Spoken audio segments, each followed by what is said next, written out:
Well, let's get more on our top story now. Joining me from Abu Dhabi is Dr. H.A. Hellyer, who's a senior fellow at the Atlantic Council. That's a think tank focusing on international affairs. Dr. Hellyer, good to see you. So, in your view, what will these protests achieve, if anything?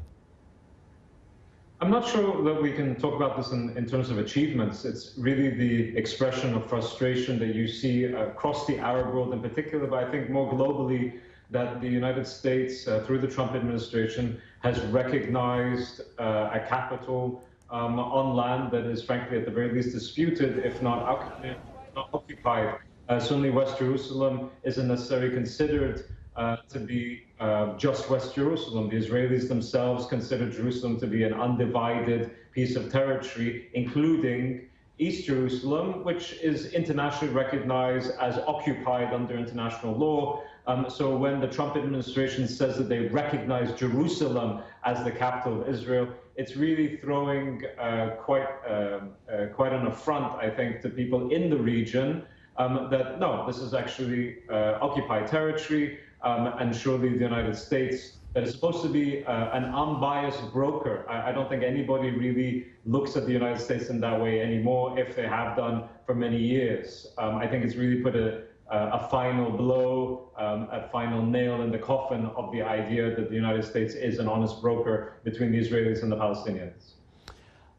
In the immediate term, what can be done to calm the situation on the assumption that President Trump is not going to change his mind on his decision? Well, very easily. Trump could easily turn around and say, I also recognize East Jerusalem as the capital of a future Palestinian state, for example. I doubt very much that's going to take place because, frankly, I don't think that the Trump administration took this step in order to further a peace process between the Israelis and the Palestinians, between the occupied and the occupier. I think it was very much to do with domestic politics within the United States. So I don't expect the Trump administration to frankly turn around and say that East Jerusalem, which is occupied under international law, is the capital of a Palestinian state. And just briefly, looking at the week ahead, are there any events, things coming up on the horizon that give you cause for hope or conversely cause for concern? The concern, I think, is that you have the potential for more protests to take place, which is, frankly, the right of every protester. I should also note that the absence of protests in different parts of the region should not be taken as an indication that this isn't a decision that outrages so many people within the region. On the contrary, the fact that you see protests at all is really quite interesting, considering that it is very, very difficult within the region to protest at the moment anyway. Different governments make it very difficult to even get licenses for protests. And certainly there have been quite a few protests that have applied for licenses and they've been turned down in different parts of the region.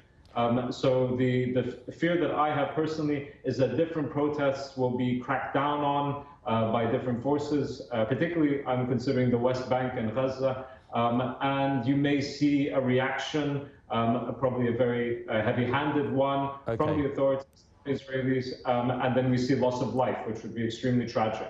Okay. Dr. H.A. Hellyer joining us there from Abu Dhabi. Many thanks indeed.